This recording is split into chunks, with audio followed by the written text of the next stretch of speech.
against all of these big names, and now he's fighting off against the current world champion himself. And we have seen that the odd rogue has been banned away for Tom, which... I'm going to get into the first one of those matchups. It is going to be BloodTrail on the even lock taking on Tom's Paladin. Yeah, and this one is a pretty good one for the Paladin, especially when they have Corpse Taker in the opening hand. And looking at the build of the even Paladin from BloodTrail, he's got most of the usual stuff you would expect.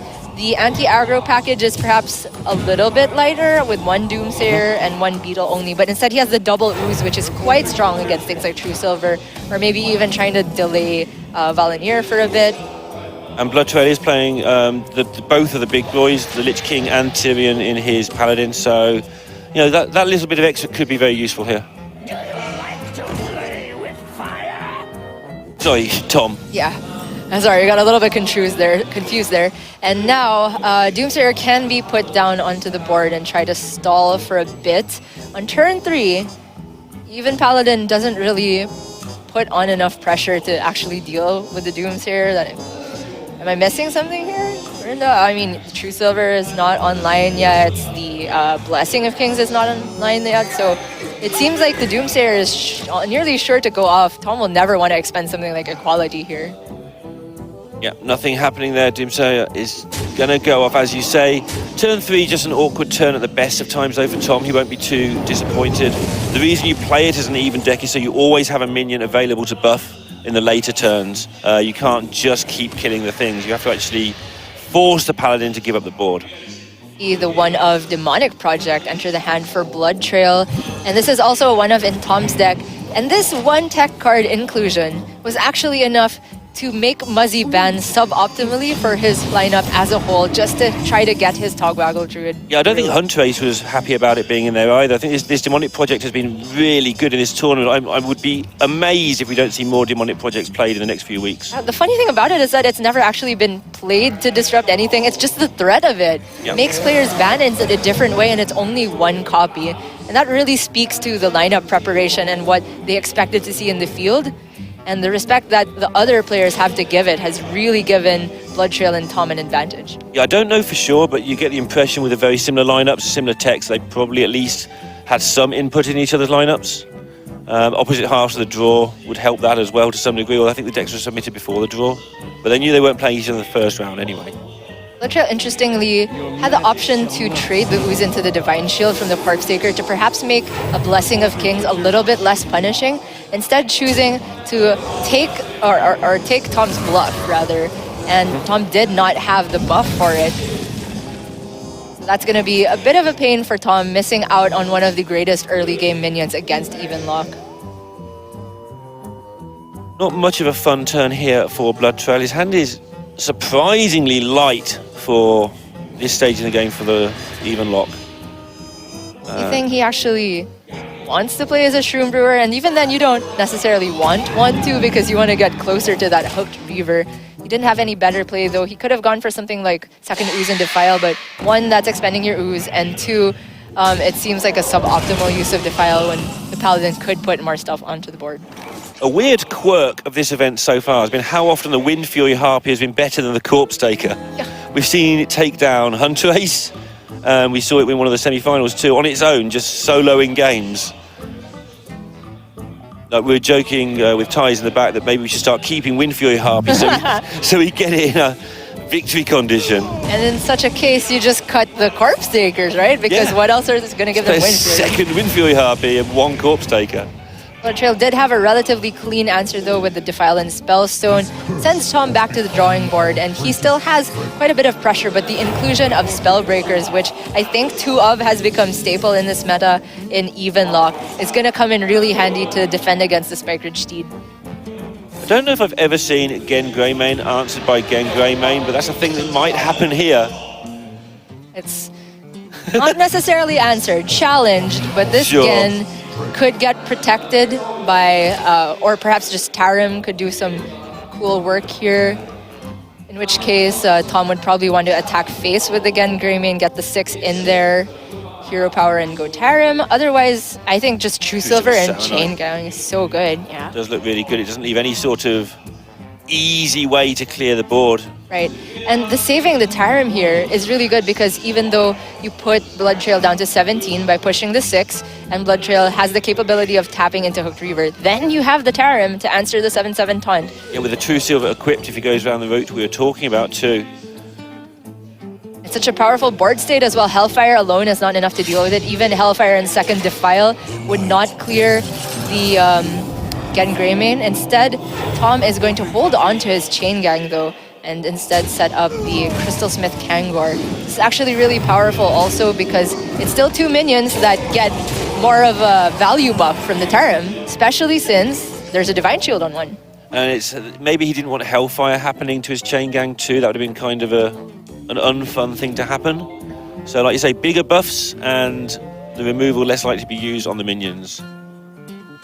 Awkward for BloodTrail here. Oh, he's actually just going to play the Ooze, which sets up the Defile reasonably well. There's no 4. Oh yeah, by putting down the Shroom Brewer, that's actually a perfect clear. Yeah.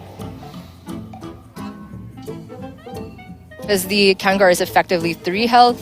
I think he's wondering whether he actually wants to clear everything or if he can take a 6. I don't think you can take a 6, but that's certainly going through his mind right now. Yeah, I think he's also thinking about if he plays a Shroom Brewer. Now he's, once again, farther from this Hooked Reaver. He could also use the Vulgar Homunculus as the 4 proc. Yeah.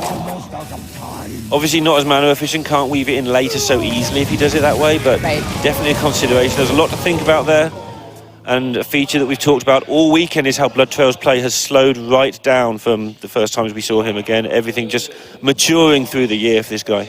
That play was the perfect answer to what Tom was planning, which was a Sunkeeper Tarim turn. But Tom, smartly expecting some sort of board clear, of course, held onto that Chain Gang, now presents yet another board. And BloodTrail needs to get to his Hellfire soon. He's got Demonic Project. If he reads what's happening here, he might just be able to get rid of the Tarim. Wow. That could be a big one.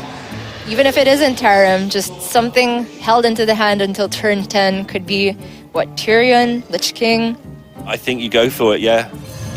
Your hand isn't that great. Yeah, you don't want to hit the Reaver, but the rest of your hand, okay, Spellbreakers are pretty good too, I guess. Although I guess Lich King and Tyrion would have been played last turn onto the empty board. It's quite strong in this situation. Oh. So I don't think he can have the hard read on the Tarim. He's certainly considering it though. His hand's reasonable, but yeah, he actually doesn't want to get rid of a lot of these cards, so not going that way. Kind of a waste with the Sun Fury taunt effects. However, he was playing around this Tarim. And now it makes things not the greatest for Tom, but Tarim is still pretty sick here. Yeah, it'll do, for sure. Throw power up, trade either your True Silver or one of the minions. You can ship the rest face if you want, although maybe it's worth trading into one of the Sun Furies afterward to prevent a full clear from Hellfire. I mean, every card in his hand is something he has to consider right now. Spike Recede probably the worst of them, but Lich King and then the Equality play is kind of cool, but... Okay, we're gonna rip the Equality right now. Yeah, and just establish a monstrous Lich King and save your Tarim for a rainy day. Sure. Very strong as well. BloodTrail is not running the Black Knight as far as I'm aware. That's a card that seems to just vanish from the meta. Yeah, he's not running it. Yeah, it's there for the mirror basically, and sometimes Taunt Druid, which is not really a deck anymore, so you don't really expect it to be seen. Sure, the Spellbreaker stops the value, but it does not stop the 8 damage pressure. And the use of the Shroom Brewer over the Vulgar Homunculus as the Defile 4 minion, 4 health minion proc is coming back to bite BloodTrail here because now he was not able to tap down low enough to activate his Hooked Reaver. Yeah, and can do it this way. That's but... true. Yeah. And last turn as well, he didn't have to play both of the Sun Fury Protectors. He chose to do that. I think it was probably fine, but... So the way that this panned out is that he was forced to play Vulgar Homunculus on this turn, and I'm not sure if he would rather have had it earlier as opposed to this board. I think he feels that he's tested for Tarim. Right. Last turn was a bit convoluted from Tom. It looked a little bit... Yeah, it wasn't bad, but he may have felt that Tom would have played Tarim there and he might possibly feel safe here. Or he may feel that he's got no other play. I mean, his hand is pretty garbage. So maybe he just felt he wanted to empty out before playing the project. Still works out for Tom though, because the True Silver lines up pretty well against the Homunculus. He can go over the Lich King with the go over the Hooked Reaver with his Lich King, and if he wants to put everything back up to a high health again, he could tear him here. But then again, Spike Ridge Siege just seems better. And here it comes. Just a 10-14. Hidden Wisdom was the pick here. I'm not sure how often Evenlock gets to play 3 cards in a turn. I'm wondering if Tom's picked a secret that doesn't trigger almost on purpose. Yeah? To make BloodTrail have to do every weird thing before he actually gets anything done. I don't really think that's right, but when you don't trigger a secret, you don't go through a checking process. And maybe he thinks the checking process is more damaging to BloodTrail than actually the secret itself. The Hellfire. BloodTrail hopes that this is not Auto Defense Matrix, that it is not Noble Sacrifice, and he will get the good news that he can get the full board clear here outside of Redemption. Redemption on Lich King is also really, really scary. Yep. Although, which one of those minions And was he's going played to play first? Yeah. his 3rd card. Is he not? Oh, yeah. So, I mean, the only thing he hasn't tested for is Eye for an Eye, right? Oh, wait. The Hellfire test for Eye for an Eye, right? yeah. So, So, yeah. Wait. That was the 2nd card. it must have been, yeah. I can't add. Sorry, yeah, he went tap Hellfire, Twilight. That's where the one. So it's 3rd action. Just ignore the other cards and do your thing, G. You're good at what you do. Just ignore what I say. No. I totally missed the Vulgar Homunculus to go to 15. Don't worry about it. So Tarim is still being set up for, as well as the health total getting incredibly low here. Whoa. That's a top deck. In the pool are 1 Hooked Reaver, 1 Vulgar. Anything else? Possibly 2 Vulgar, I don't know. One of those cards that gets lost in the shuffle at the start of games sometimes. But it was definitely the best ways to survive past the Tarim. Yeah, just the one of each.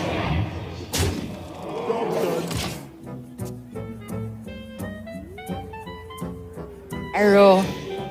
Not quite good enough here. And Tom could feel this slipping away from him a little. He has to go for the Tarim push. And it will be a big push. Yeah. And the minions will get taken down one at a time, which isn't very fast at all. 1 Hellfire, the other one to turn this around. Oh my gosh! Wow! You keep doing this, Gia. I keep changing the course of history for us. Okay, so here's the thing. Hellfire puts him down to 2. He then uses Hero Power to go back up to 5. You're still dead to Avenging Wrath. Even if you fit the Plated Beetle in there, you go up to 8, which is still dead to Avenging Wrath. Even if you leave the Beetle up as additional 3 health, you're still dead to Avenging Wrath, right? I mean, the order that the Death Rattle goes off, is that correct? I don't know. I think if you kill the Beetle and the face at the same time, I think the hero should die. It only is simultaneous for lifesteal as far as I'm aware. Thank goodness it wasn't the draw, so I don't have to be proven wrong immediately. Well, chat will have already proved us right or wrong one way or the other. Right. Tom, whiffs on the draw, which you're allowed to do in a deck that's got quite a few 2-drops in, of course. BloodTrail should know exactly which secret this is by this point. Oh my goodness. A bit more health gain. The Hellfire! Absolutely critical, and he's going to win this in the next 2 turns. He has Doom Pact to survive a little bit longer. Yeah, these cards do nothing. Has to do it. BloodTrail still has a Spellbreaker, so Hero Power into buff is not going to be enough either for Tom. And Tom was looking like he was in such a strong position there, but the Hellfire really turned things around. And I don't know a single top deck from Tom that can get this done. Tyrion? I mean, a Tyrion gets Spellbreakered, and you have to just dodge the face damage as well. And Tom is dead to 2 turns in hero powers. Worth pointing out that BloodTrail has not walked into this secret. Sort of thing when you get excitable you can do very easily. Just again pointing out how solid he has been throughout this tournament. I can't remember Tom's other choices on the secrets there, but nearly anything would have helped in the... Yeah. Okay. All right, BloodTrail. think Tom knows. Not even the equality consecrate can prevent the hero power lethal. You know what there's only one more day left of, Gia? What is that? The year of killing all day. I think 2019 might be the year of BloodTrail. Don't you dare disrespect the YoCad, Lorinda. Don't you know that the year of killing all day started calling a potential next world champion? Yeah, and that number is growing all of the time. And if you don't believe that it's hype, I mean, the number of people back there is insane. We've had performances from various artists as well while we've been here, and time as well to entertain the crowd with TJ and Frodan and Hunter Ace and Pimpio sort of facing off with some meme decks and having a good laugh in the process. Definitely check back at a couple hours ago on the VOD if you guys missed that. But now, this is the finals. We're going to focus right on the Even Paladin versus Spell Hunter, and that hand from Tom. Wandering Monster into, wow, double Spellstone, Lorinda. Oh my goodness.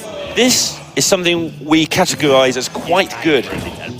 What? Okay, it's really, really, really good. Obviously, Okay. Spellstone, originally the card that made this a deck that people wanted to play alongside To My Side and Rock Dalar and obviously Rexar. But in recent times, the power level doesn't feel as much as it used to, just because the rest of the deck is so good alongside. But it is still almost impossible to deal with.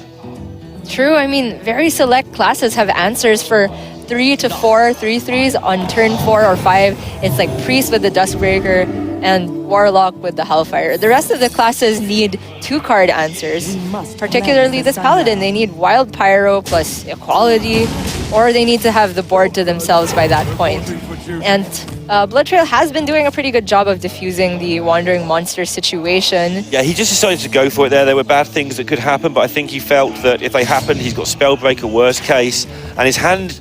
One of the problems we've talked about with Even Paladin a lot is never really one you can mess around with, because when you get to turn, the next even number turn, the cards that you wanted to play, you no longer want to play. So you sort of got to play on curve, whether you like it or not, and attack whether you like it or not a lot of the time. It's a reason why people find even decks boring to an extent, but it also really tests resource management and how much you value being able to weave in other things here. BloodTrail with the Blessing of Kings, that is definitely one of the best draws in his deck.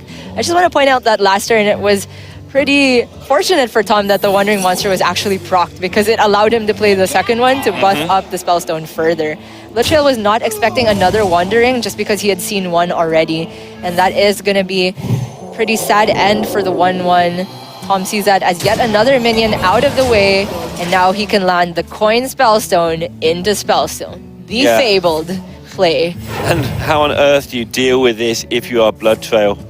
With hitting your opponent in the face and race them isn't quite going to get there, I doubt. I think he hopes for the second Blessing of Might, jams the Amani, second Blessing of Kings, jams the Amani face, and lets Tom deal with it. Try to put him on not having Hunter's Mark or not having Deadly Shot, which happens to be the case, but the second Kings was not there. So if you do jam the face here and just develop some bits and pieces, you are asking Tom how much he wants to go face and how much he wants to trade away. You don't know about the second Spellstone, although you've got an idea it might be there, because Coin Spellstone's a bit of a pointer, although he would make this play anyway.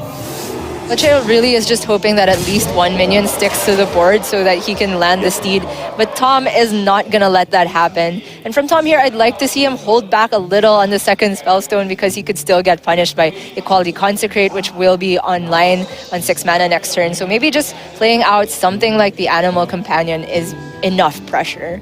Yeah, he's got his work cut out to make a fantastic play here, because if he doesn't get rid of everything, then something gets buffed next turn, and if he does get rid of everything, he's almost obliged to play his other spells, or as you say, at least the Animal Companion, and maybe walk into an accident. I think this is still fine, even if you just go Companion. You can still maintain 3 minions on the board, use a Candle Shot to deal with the 1/1 so that one of the wolves can go face. It's still a ton of pressure. It forces a board clear from the Paladin, or at least substantial minion development, something like Corpse Taker maybe. Yeah, and looking at BloodTrail's possible responses here, if his hand doesn't improve, he's got the age-old question of, do you play Tarim onto an empty board just to slow things down? I hate it so much, but sometimes you have to do it. It's so awful, but... And it actually buffs your opponent's board as well. Oh, that's a great pickup from BloodTrail, though. allows him to deal with the Leok, stall for a little bit, so next turn he can get to that hero power steed turn. Yeah, and that's going to make a lot of difference in terms of how long he has. Again, we're talking from the point of view of someone who doesn't know they're about to get another Spellstone in the face. But as is often the case in these situations, by not walking into the AoE, when they haven't got it, you're giving them time to pick it up. Last turn we saw Tom hold back on the candle shot onto the recruit and instead trade over with the wolf and not getting too greedy with the face damage. And I really like that the candle shot presents more flexibility, and I'd like to see him dump the arcane shot as well, because you could very easily curve into Rock Delar next turn, fill up the hand. Yep, holding on to the last charge of candle shot we've seen a lot of, and it works really well. Obviously, so many things that are going to go wrong involve the Lich King or big buffs. You don't really care about finishing off the last bits and pieces of minions. What do you think about holding the arcane shot though? Do you think Tom doesn't necessarily want to Rock Delar next turn? That is a more interesting point. Could go for arcane shot Rexar next turn and try and dump even more to get a higher value Rock Delar, but he's been on such an aggressive game plan. He's had such an effective start that I really like just piling on the pressure a bit more. Against the Steed board though, he'd perhaps rather go for Deadly Shot. So if he expected that kind of play, it makes sense to hold the arcane shot for a bit. Yeah, maybe he doesn't feel that. Maybe he feels the versatility is worth so much more than the potential of one It's card. the Dream Handler, and what is this? Looks like it's 1-1. That's what it is. No kidding. Still got to finish off the bits and pieces. Obviously, the Even Paladin is annoying in how tenacious it can be. But in this particular game, there's not much doing at the moment with BloodTrail. Deadly Shot is a bit awkward here. If it hits the 3-3, that's a bit of a disaster, so I can definitely understand the reasoning of going for a more guaranteed clear here. There was a way that Tom could have cleared everything with Rock Delar, but it did put quite a bit of damage on his face and made things scary into a quality Avenging Wrath and things like that. You were asking about the arcane shot last turn. Look how those numbers added up beautifully for him losing the absolute bare minimum to tower him there. Suspect that's the answer. No better than to question the world champ. He gets questioned a lot, but he's still the world champ. And he's still in the final here, playing for like $20,000 here in Taiwan. Taker pretty decent here, as well as the I guess, kind of meager minions to try and get in the way. BloodTrail does not want to get punished by Hunter's Mark or Deadly Shot, so he holds onto the Lich King. And Tom just does everything he needs. He doesn't even have to feel bad about replacing the DK hero power with the Zul'jin hero power, because a lot of the times it will just present an insurmountable board, if it even gets to turn 10. My side, if you pull Huffer, is always great. Deadly Shot is super awkward. Obviously, you'd like to clear the Corpse Taker so it doesn't get the lifesteal through. Tom's just going to start by building a beast. Ooh, that's a big boy. Yeah. Doesn't necessarily come down this turn, though. Yeah, it may just be there for the future. I mean, Hydras are sometimes bad things. He's trying to goad BloodTrail into clearing this board, and then you've just got follow-up if this board goes down. On one hand, the Hydra is tempting because you've seen a Tyrant, but on the other hand, there's a Pyro on the board. Tom could trade over it, but we see there's another Pyro in hand for BloodTrail, so that could have gotten pretty ridiculous if those orders of events happen. But of course, Tom is not going to be so careless. And BloodTrail can go for a Pyro Steed turn. Pretty decent. Yep. But again, Tom has all the answers. BloodTrail probably thinks he's got some sort of chance of wheedling his way out of this, but we can see there's not that much chance of it. He is hanging in there, though, tenaciously. Wow. Tom has not had a single dead draw this entire game, but he gets a bad roll, which I think is totally warranted with the way that he has been drawing this game. But so now there is the first awkward trade. Yeah, because with Zul'jin in hand, you're not so badly off, but you don't really want to waste stuff. But waste stuff he might have to do. Not badly off at all. Rock Delar, Zul'jin. I mean, how can you complain about this? Sure, it feels bad to trade 2 things into the Pyro. Sure, the Stegodon will be left up because if he trades Leok, the Hover loses an attack buff. The only way I can complain about it is if I'm BloodTrail, I think. Sure. Then, yeah, might have a bit of a whine, except he won't, because that's not the sort of character he is.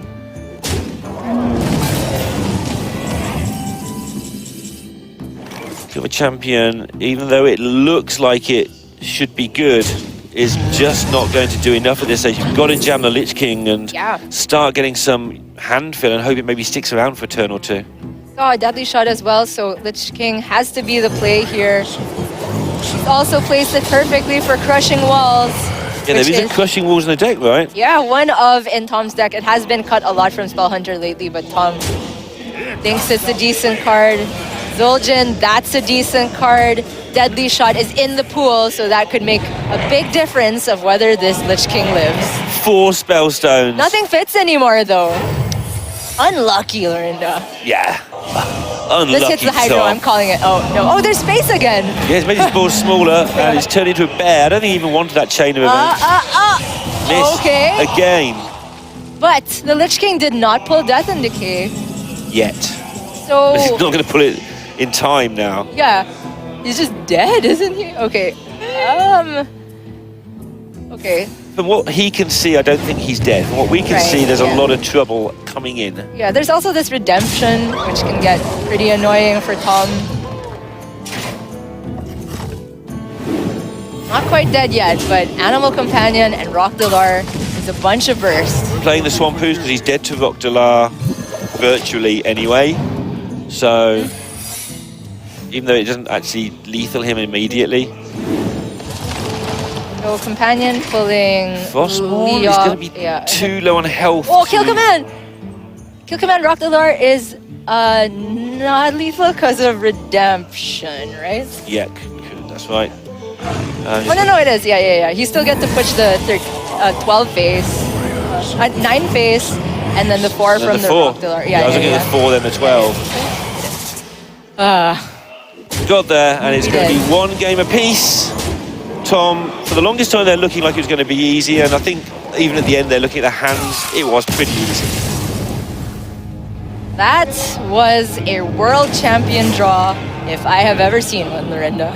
Yeah, looking pretty good there. And Daily Life, he's got the sponsors, and it will be starting off with an even Paladin Mirror. And those tech differences that I mentioned could be coming into play here. Tom is running the Volunteer in his list, which has been cut from BloodTrail, and that is a card with extreme value. However, BloodTrail has one of Spellbreaker, so does Tom. So that Spellbreaker might have to be reserved for the Volunteer minion so that it doesn't continually generate value.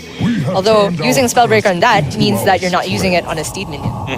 Yeah, but Volunteer, this can develop into a value matchup. It starts off as a tempo matchup, but if the two sides cancel each other out, and that is quite often the case, having that extra chunk of value when you start running out of cards could be a massive deal.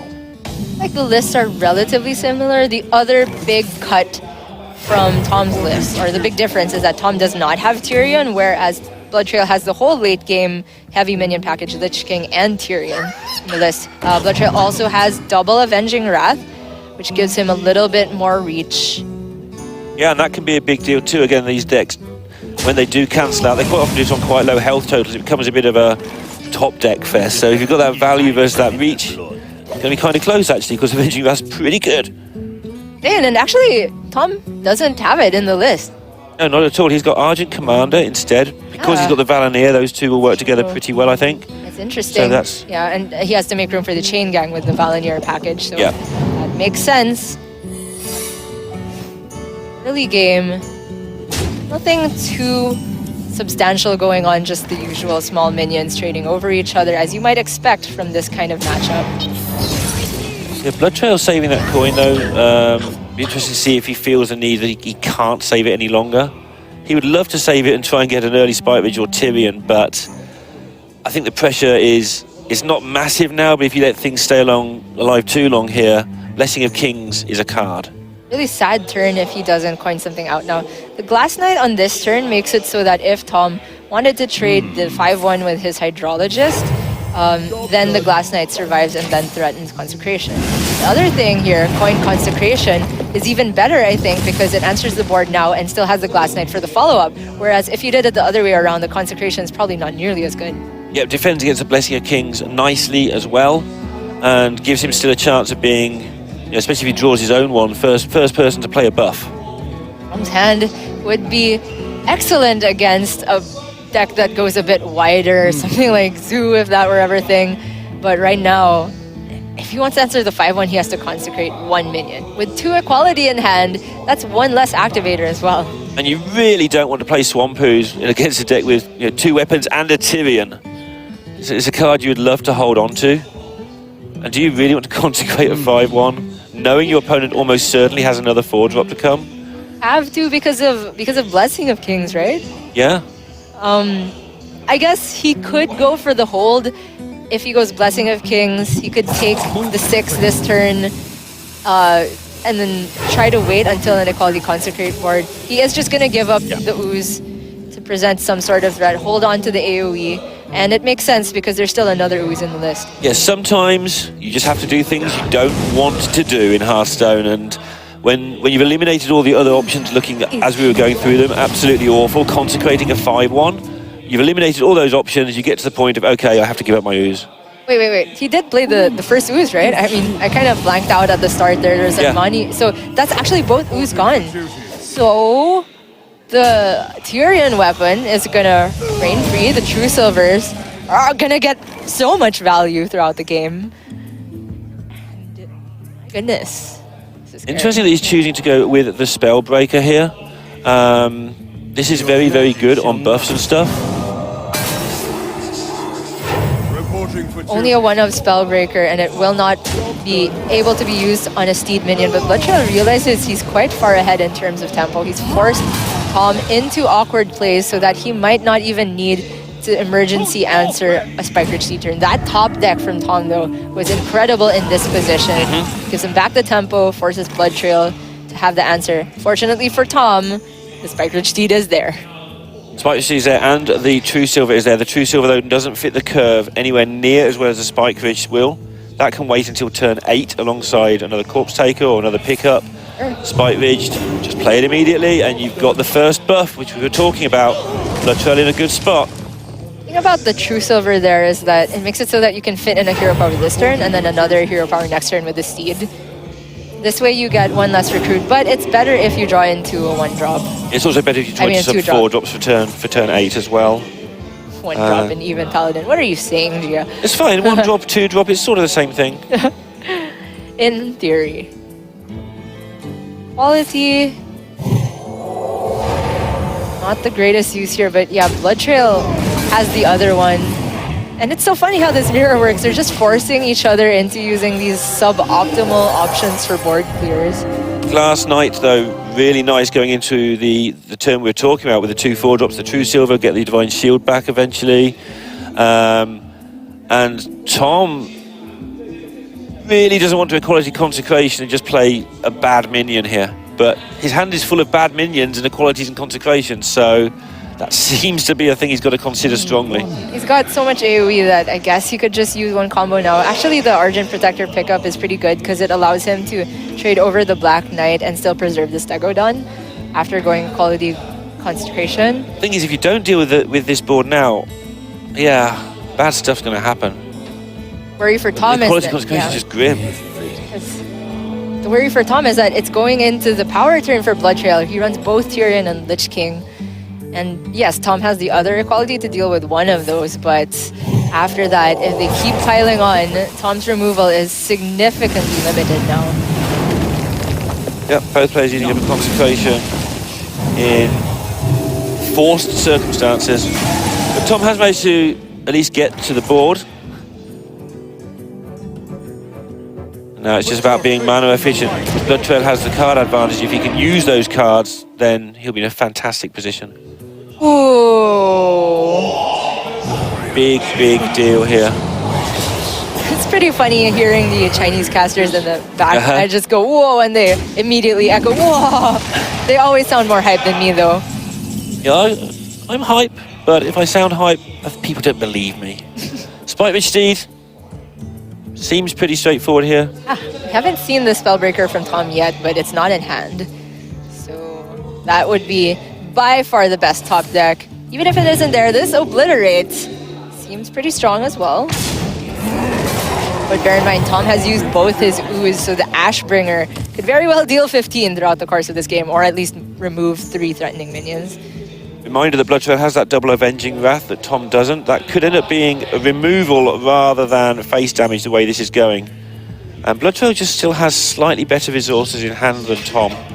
And because he's playing the heavy deck, he hasn't been punished for having Lich King and Tyrion in his deck, value-wise, because he's still got one to come. I mean, BloodTrail has 2 individual cards that are really, really strong against Tom, Tyrion and Lich King. Tom had the individual Lich King, but to compensate for Tyrion, he has instead a package deal of Saronite Chain Gang and Valanir. And one of those on its own is better than the other on its own. And Valanir on its own is fine. You don't need the Chain Gang to get the infinite value, but just drawing into the Chain Gang by itself might not necessarily be good enough here. And this is another problem that Tom is having. He doesn't really want to constantly empty minions out of his hand because Valanir lives in his deck. Right. But he just can't deal with the board well enough if he doesn't keep occupying it. Really tough. The even Paladin lists vary so much, and everybody keeps arguing just how good is Valanir, how good is Spirit of the Tiger, and people seem to have very, very polarized opinions about this. And we know that both these players are from Taiwan. They have had opportunities to communicate with each other and probably have mutual friends in their practice groups. Still came to different conclusions, though. This is just a good consecration. Like, my gosh. BloodTrail gets in these positions partly of his own doing and partly, you know, pick up the right card because the cards have been so clean through the whole game for him. Brutal. How does Tom come back from this? I mean, Valanir, something. He has a little bit of time, not a huge amount of time, with 21 health. So maybe 2 or 3 turns, depending on exactly the order of things. Maybe that loses him a turn. That's just a whiff. Microch D this turn would have been great because he would have been able to at least obliterate these Corpse Taker and make the threat of Blessing of Kings less severe. Trouble is now BloodTrail has managed to put in enough damage that even the Avenging Wraths are starting to become, very soon, will start to become very threatening. BloodTrail just cosplaying Pirate Warrior here, just casually deal half of your opponent's health in damage from weapons. And just here's some stuff. It's not very high standard stuff, but it's stuff that's going to kill you. Blessing of Kings about 6 turns too late. Tom is going to give it up. And now BloodTrail has even Paladin gone. He only has to win. If you deal with those few things, you do. Oh, choose ever champion! Yeah, and Adrog cannot. I mean, even Paladin cannot run the Argent Protector that OTK Paladin can run, and that makes it really hard to defend certain things as well against Adrog. So it could be really going to come down to this True Silver champion in particular. No Vile Spine here for BloodTrail either. That can become very important very quickly when Blessing of Kings, for instance, could be very difficult to deal with. Obviously, yeah, you don't keep it because of the opportunity of Vile Spine, but if you haven't got a Vile Spine and Blessing of Kings comes along, BloodTrail needs to get that damage in very fast here. Turned our curse into our strength. The good thing for BloodTrail is that the Tar Creeper is capable of protecting those minions that we called Soki, Vicious Fledgling, Hench Clan Thug, from the True Silver champion, which is in hand for Tom. But BloodTrail hasn't actually drawn those threatening minions. Now here's drawn a whole bunch of nothing here. The 1-drop, this is the hand you want against Odd Paladin, not even Paladin. Wrong Paladin, BloodTrail. Something like a Cold Blood on this turn could have made a huge deal as well. I mean, this is a pretty consecration-proof board. It is only turn 2. It doesn't feel like only turn 2 with such a wide board already. Ooh, Hench Clan Thug. There's a card. BloodTrail has the decision of whether he wants to play Tar Creeper this turn to set up for the protection of the Hench Clan Thug, but that would entail sending quite a bit of his board into this. So instead he's going to delay it for a bit, go for the dagger, and try to start chipping away with the Daramol and the Argent Squire. The best friends the one-drop package from the Odd Rogue. Yep, trying to protect his health totals, obviously, for the consecrations, and at the same time, try and keep some control over the board. And the next turn is going to be interesting on what he does about a potential True Silver, knowing that Tom kept a card he hasn't played yet. There aren't many cards you would keep that you wouldn't play by turn 4 or by turn 3 with coin. Tom has the option to go for a coin True Silver to get rid of the Dire Maul. Although the way the board works out here, I don't think it's that awful to go for Hero Power Argent. Yes, the Argent dies immediately to the dagger, but True Silver, aside from killing off the Dire Maul, you don't really want to kill the other minions with the True Silver, and you're signaling to BloodTrail that, hey, I have the capability to kill Hench Clan Thug. It's a similar situation where he's been recently, though. Like, you don't want to coin out either 4-drop, your play is Dude, and give it a Divine Shield. That's just not exciting. But, yeah, he's sort of been forced into dealing with something mainly for mana considerations, not because he's scared of Dire Mauls. Because even I'm not scared of Dire Mauls, I'm scared of a lot of things. Yeah. Oh man, and now BloodTrail can stick this Tar Creeper, gets more 1-drops. So that is something of a saving grace for Tom. The only real threat in the hand from BloodTrail is the Hench Clan Thug. But these little minions are doing a great job of making it so that Tom cannot stick anything that he wants to buff. Yeah, and concern for BloodTrail is he isn't getting anywhere fast, but even so, the board is still that sticky board we've been talking about, and Tom just hasn't got any development available to him for the time being. By which time, BloodTrail's deck is now full of pretty good stuff. Iron Knight presents an interesting option now for Tom. Before that draw, the turn was looking like a pretty sad consecration. It allows you to clear 2 minions between its own effect and the True Silver hit onto the Tar Creeper, but that would have still left 2 minions on board for BloodTrail to curve into Fungal Mancer with. And I think Tom is making the right call here by trying to soften up the board from... Fungal Mancer, you keep doing it, Gia. You've done it again. Wow. I mean, think he should play the card he just drew without looking at the other two. I agree. Although the fact that Tom played the Chain Gang makes it so that BloodTrail, if he gets greedy with the trades, the Consecrate will get more work done here. He didn't get greedy with the trades, though. It's still a good Consecrate. It is. Yeah.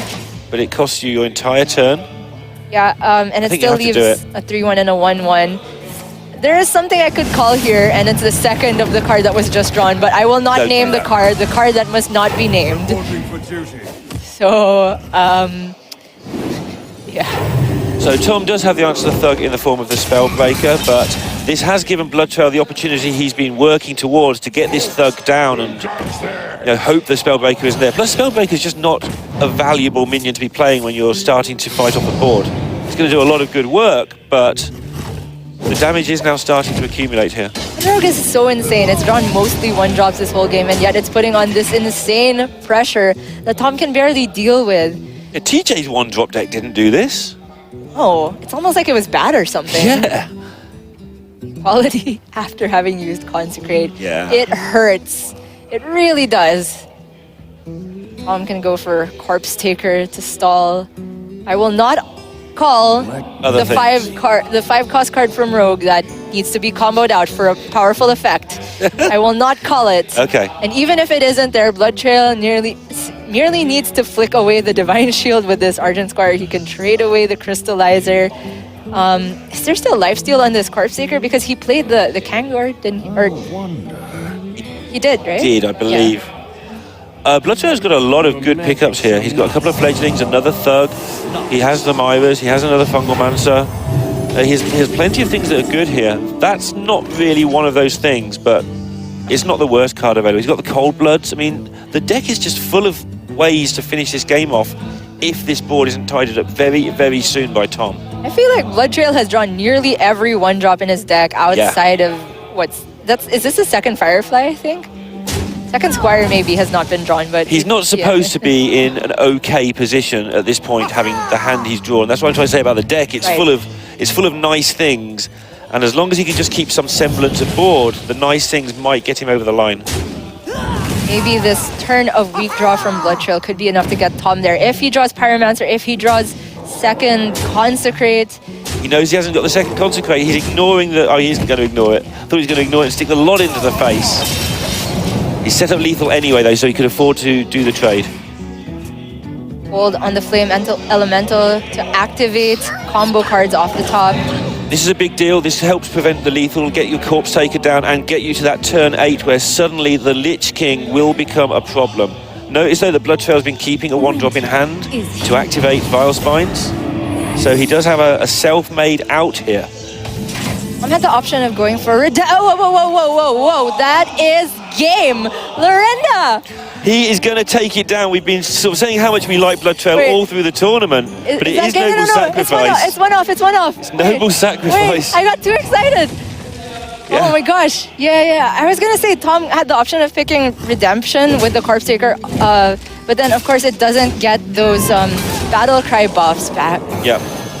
And yeah, it looked like lethal, but Noble Sacrifice. Redemption was in my head there, so I thought that was the lethal. But okay, Lich King can come down. As you were, everybody. There's more Hearthstone. Yes, there is more Hearthstone. But maybe not for long. Cold Blood does it here.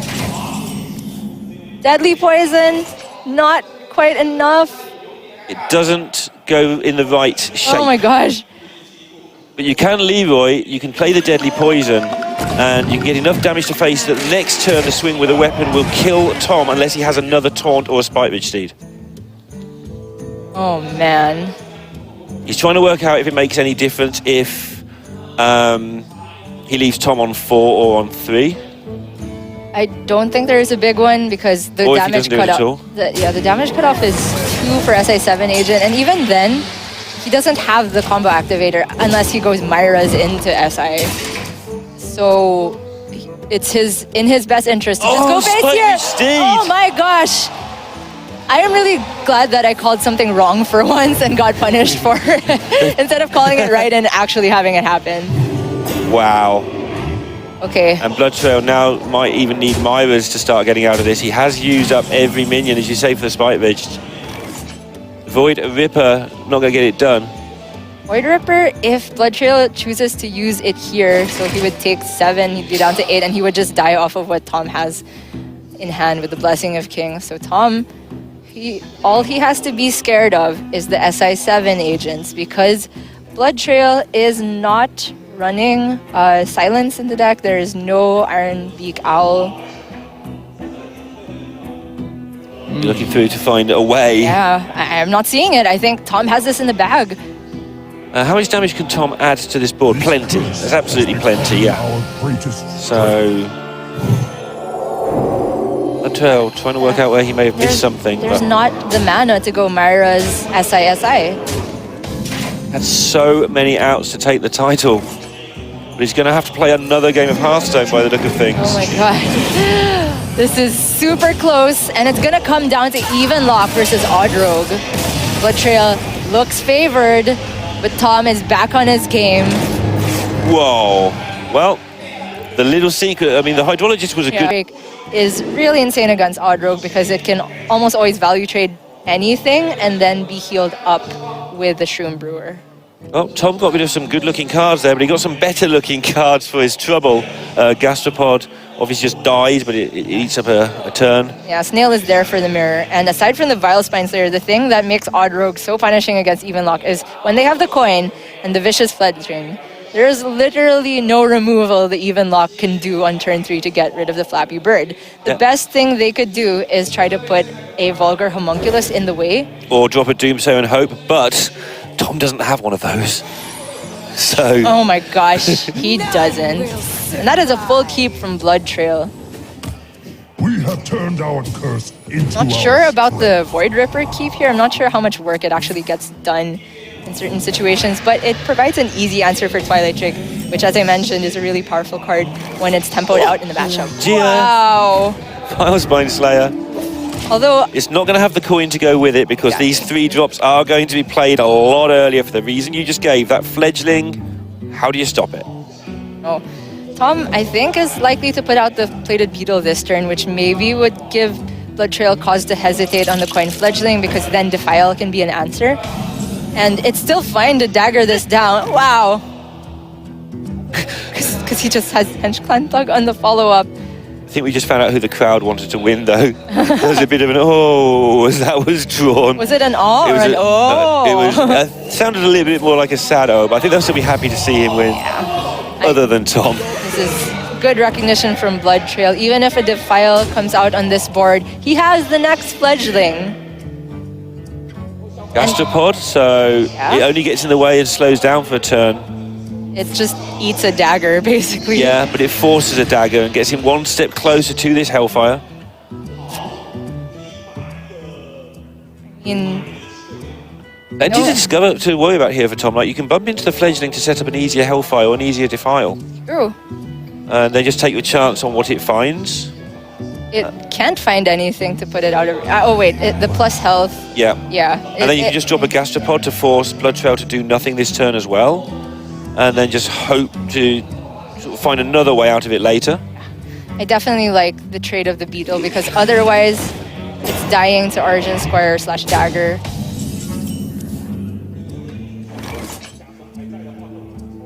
Now, two things BloodTrail could do with Dagger and Firefly. There's also a Void Ripper option, which is pretty much the same. So now, plus health. Wind Fury, of course. Into plus health would be insane. There's plus health. Oh my goodness. Oh my goodness.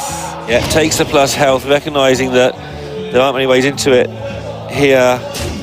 Hellfire is the only removal card that's going to get close for Tom, and of course it's not going to get the job done with a Wind Furied Flappy Bird. Wind Furied Fledgling. Well, yeah, you can Hellfire this turn and charge up the Spellstone, but then the Flappy Bird has the chance of then gaining stealth or more health, or I don't know. And beyond that, I mean, we're talking about the board. Yeah. Look at his hand. It's just full of just reload. More and more reload for BloodTrail. And he can Void Ripper the Flappy Bird. Granted, it'll probably get traded over and then Hellfired, so it becomes a 3-1. Well, if it's lethal, which it isn't quite, but if it becomes lethal, that would be good. Top deck of Cold Blood is insane as well. Tom has his head on his arms. He knows he's in an awful situation. Yeah, so what's the out you play to? That's what he's got to consider here. Under which weird set of circumstances does this Hearthstone game go my way? Can I set up a Defile top deck by playing the Shroom Brewer? Do I need the 3 army? Yes, I need lots of things. Take his chances here. Okay, no Cold Blood in sight. So there's still this option to Void Ripper here. Rip the Ripper. Wow. Plus attack. Seems real strong. Yeah, that's just a lot of damage. More health. You would put Tom on exactly Spellbreaker to deal. He couldn't deal with it last turn. He can't deal with it next turn unless he just ruins himself. And BloodTrail can still put down the Hench Clan Thug if he wants to this turn. Trying to work out the implications of the trade versus the 1 point to face. Implications are you've done 1 less point to face, but your Flappy Bird's a lot safer. So I think eventually one way or then you've got to decide whether you want to kill it with a weapon or with your 1/1. I think removing the 1 health minion also removes more Defile possibilities from Tom, so I like this. Now your final decision is, do I need my dagger for anything important next turn, or am I just going to hit Tom again? Okay, so now he knows he's okay. Oh my gosh, Lerna, this is a blowout. Only Spellbreaker can diffuse the current problem. situation. Yeah. Okay, but Vespine isn't online yet because the coin has been used. So he can trade off the Hench Clan. Yeah, the Hench Clan, put down the Hook Reaver. Tom's just thinking about whether he wants to tap this turn. If I'm Tom, I don't think I'm ever beating something like a Leroy on this turn. He needs to look for something on the follow-up. Yeah. Getting his giant more effective might be handy if the game happened to go longer, because you've got the Sun Fury protectors as well. You know, putting an 8-8 taunt in the way of, if your 7-7 taunt's been dealt with somehow, you're an 8-8 taunt. You know, I just realized that the Vicious Fledgling can even hit the Hook Reaver once and live. Yeah. That's crazy. It's just ridiculous. That's actually crazy. And then go face on the second swing. But And of course, the way Void Ripper works, he can't actually flip it around to do 9, but... Divine Shield. Oh my goodness, that is a blowout. Yep, works nicely. And can't deal with 1, now you've got to deal with 2. It's exactly Defile Hellfire, but the Hellfire puts you in death range of the dagger. That's it. Yeah, we've had one Give false start, it but up. this time BloodTrail takes it down, Gia. Yeah, calling it for real this time. BloodTrail is the champion of the 2018 Taiwan All-Star Invitational. He got through the boss rush to get to this point. Need I reiterate, it was Hunter Race, then Muzzy, then Surrender, then the world champion himself. And you saw Tom with a bit of a pat on the back of BloodTrail there. Alright, congratulations to BloodTrail. He's the new champion of 2018 Hearthstone All-Star Invitational. And it's not easy. He even challenged the tom60229. And I think you must be very happy now. And the crowds are the warriors. So what happened next? Let's welcome Forden to the stage for champion interview. Okay, welcome Forden and Yuko. Don't be afraid, just stand here. OK， 来，现在心情怎么样，或是有什么想问的问题，直接问吧。 Any questions? 好， Just 大 ask. 家好。好。 So BloodTrail, congratulations on your win. First, tell me what is going through your mind right now. 好，陈太，恭喜你赢得冠军。那你可以现在先跟我们分享你现在的心情是什么吗？就非常开心啊，因为我那一排都不知道抓什么，结果一直赢。好，麻烦老师帮我们翻译一下。今天不用键盘，直接可以回答。 Yeah, I actually didn't know what happened because it all happened so fast because everything was in a blur.